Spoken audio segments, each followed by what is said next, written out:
On October 2, 2025, amidst the oppressive darkness of Pyongyang, a war treaty was established, not through ink, but through silence.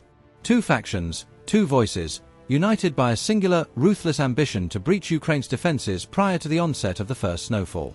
Behind the flickering green lights, North Korea declared its intention to send 15,000 elite troops to the Russian front. In exchange, Moscow committed to supplying weapons, radar systems, and top-tier strategic support regarding logistics and supplies. They operated under the assumption that no one was eavesdropping. However, in Kiev, deep within an underground bunker, the Horizon 12 surveillance system captured their hushed conversations and transformed them into coordinates of impending disaster. 15,000 soldiers, 120 armored vehicles, and 80 artillery systems were identified. Now, Ukraine's military leaders confronted an untenable decision: wait, plead, or initiate an attack. The resolution arrived swiftly. 220 drones, constructed from plywood, fiberglass, and repurposed electronics, supported by 15 R-360 Neptune missiles, launched an assault. Was it feasible for a swarm of $2,000 drones to breach a multi-billion-dollar defense system? How would Pyongyang respond if firepower descended from the sky? Let us discover. 2:10 a.m., October 2, 2025, Pyongyang, North Korea. Within a dimly lit conference room on the outskirts of Pyongyang, the atmosphere was charged with tension.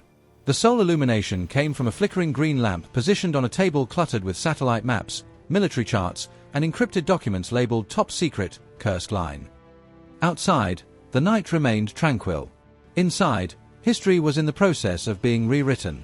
A secure communication link connected Pyongyang to Smolensk and subsequently to a Russian command post located near Belgrade. On one side, North Korean military representatives conversed in hushed tones. On the other, Russian officers leaned closer to the screen, their faces illuminated by a blue glow. Their dialogue was encoded, yet the implications were clear: a war pact. North Korea had consented to send 15,000 elite troops to the Russian-Ukrainian border, focusing on 3 fortified sectors along the Kursk-Belgrade axis near Suja Ridge, Zelenk Forward Zone, and Novo-Polisia Camp, situated less than 40 kilometers from the border. Their objective: to disrupt Ukraine's defenses prior to winter. Aggressive and swift actions were taken where the front lines were vulnerable. In exchange, Russia would supply what Pyongyang was missing: logistical routes, precision weaponry, and top-tier strategic arms. No signatures were required. The ensuing silence was more frigid than the October atmosphere.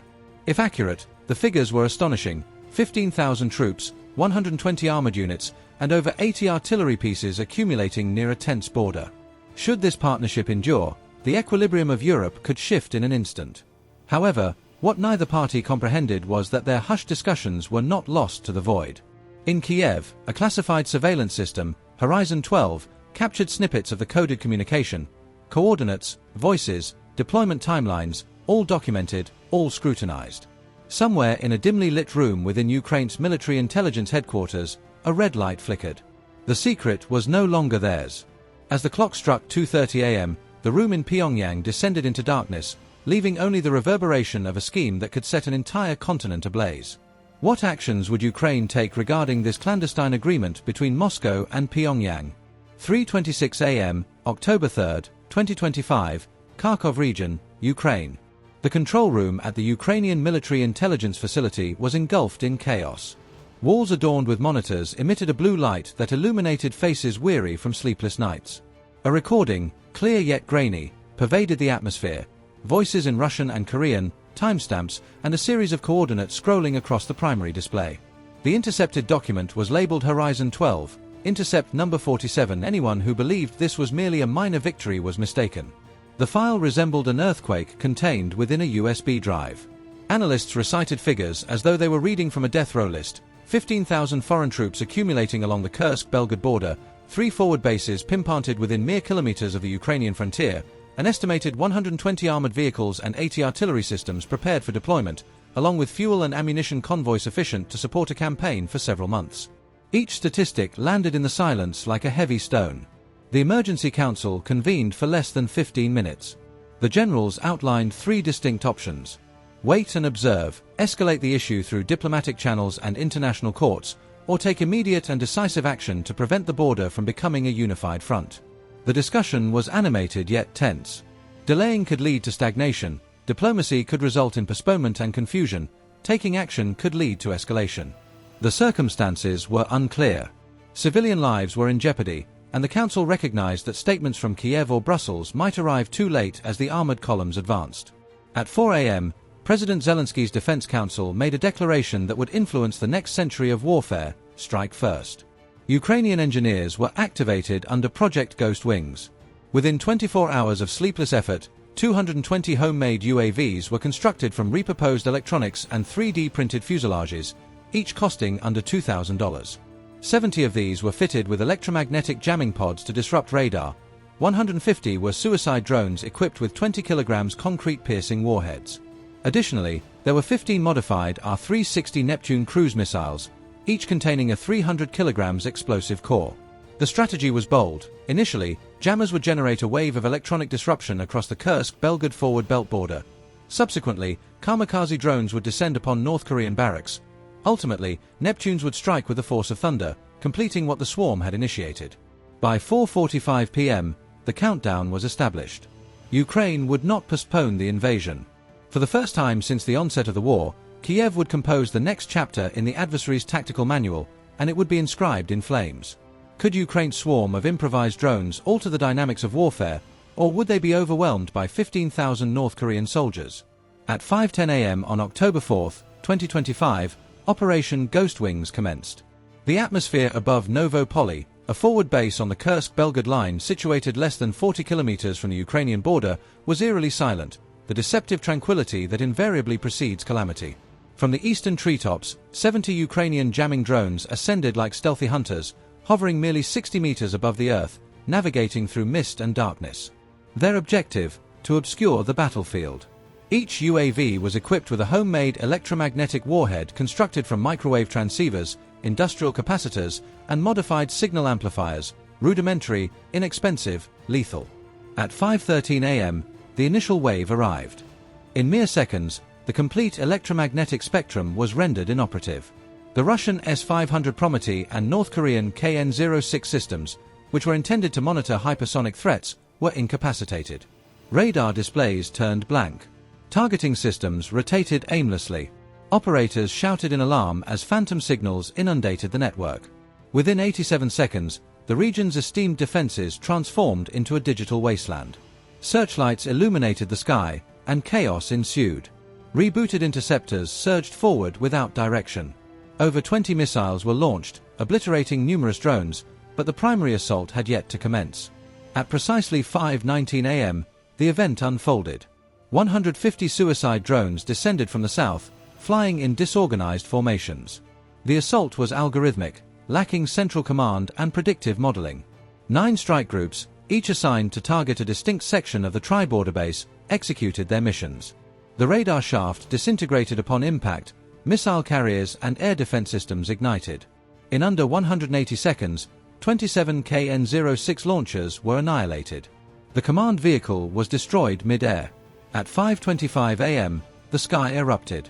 15 R-360 Neptune cruise missiles, launched from concealed Ukrainian artillery positions, zipped through the forest at low altitude. Traveling at Mach 0.8, they remained nearly undetectable until they struck.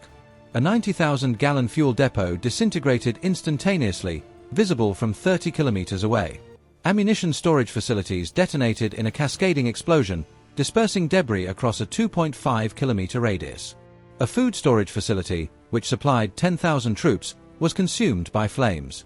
A barracks constructed of reinforced concrete crumbled under the force of the shockwave. Dozens were crushed before they could react. By 5:50 a.m., the once powerful tri-border base had been completely consumed by flames. Communication lines were severed. Commanders were either deceased or unaccounted for. Over 9,800 North Korean soldiers were reported dead or gravely injured. Additionally, 1,200 Russian advisors were untraceable. Equipment worth at least $1.2 billion, including tanks, launchers, radars, and fuel, had been turned into scrap metal. As dawn arrived, plumes of smoke ascended like tombstones along the border. The remaining soldiers gazed at the charred remnants in disbelief, not at the enemy, but at their own diminished capabilities. The ensuing silence was more oppressive than the preceding explosions. In Kiev, upon receiving the initial reports, the operation was rebranded as Horizon 12. The consequences of this strike proved to be even more astonishing than the attack itself. By 7 a.m., news of the calamity had reached Moscow before the smoke had dissipated. Satellite images from Smolensk revealed 3 forward bases, Suja Ridge, Zelenk Forward Zone, and Novo Plizhia Camp, transformed into craters and ash. Within the Russian Ministry of Defense, an eerie quiet prevailed. A Russian-supported joint force had been obliterated in less than 40 minutes, an outcome that had previously been deemed impossible. The preliminary reports were raw and harsh: 11,000 North Korean casualties, 1,300 Russian soldiers either dead or missing, 28 armored vehicles annihilated, and 4 ammunition depots completely destroyed. This was not merely a tactical setback, it represented a global disgrace, vividly illustrated in infrared heat maps and thermal scans that were impossible to refute. Moscow's once impenetrable western shield had been breached, not by stealth jets or hypersonic weapons, but rather by inexpensive drones and makeshift missiles. By 7:30 a.m., the Kremlin had convened an emergency council. The atmosphere in Moscow was one of shock. Defense Minister Shoigu was the first to arrive, followed closely by President Putin's closest advisors. The discussions were terse, with the term unacceptable exposure being reiterated multiple times. Intelligence assessments indicated that 73% of North Korea's forward assets had been neutralized, and the Bryansk-Smolensk corridor in Russia experienced a 35% temporary reduction in radar coverage due to ongoing jamming. By noon, the media apparatus was set in motion. State media characterized the incident as a Western provocation, while European leaders called for restraint. However, behind closed doors, Moscow was boiling with anger. Plans for retaliatory cyber attacks, troop deployments along Ukraine's northern border, and the repositioning of 2 S-500 divisions were initiated within hours. Yet, even as these plans were being developed, distressing images began to circulate online. Civilians escaping from firestorms, emergency responders searching through collapsed structures, and convoys of ambulances transporting the injured. The death toll exceeded 12,000, with over 19,000 individuals displaced, primarily farmers and factory workers caught in the crossfire. NATO called for an emergency summit. Beijing refrained from making any comments. Meanwhile, in Pyongyang, the last secure communication line was severed by mid-afternoon. As night descended upon Moscow on October 4th, the city was charged with a mix of rage and stunned silence. The question echoed through the halls of power: if drones are capable of this, what might follow? The smoke had dissipated across the border, yet the world remained in shock from the events that transpired. In Kiev, war rooms that were once alive with real-time updates had fallen silent.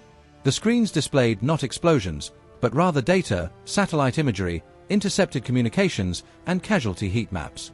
Ukrainian Defense Intelligence, along with NATO command in Brussels, dedicated several days to analyzing the operation that transformed everything. The statistics were astonishing: over 11,000 Russian and North Korean soldiers either killed or injured, more than $1.2 billion worth of equipment obliterated, and 3 fortified bases turned to ruins, all within a span of less than 40 minutes. This was not merely a military assault, it represented a strategic upheaval. For the first time in military history, a hybrid drone swarm, costing under $3,000 per unit, successfully penetrated and neutralized 2 of the globe's most sophisticated air defense systems, Russia's S-500 and North Korea's KN-06. Precision and unpredictability had outmatched size and power.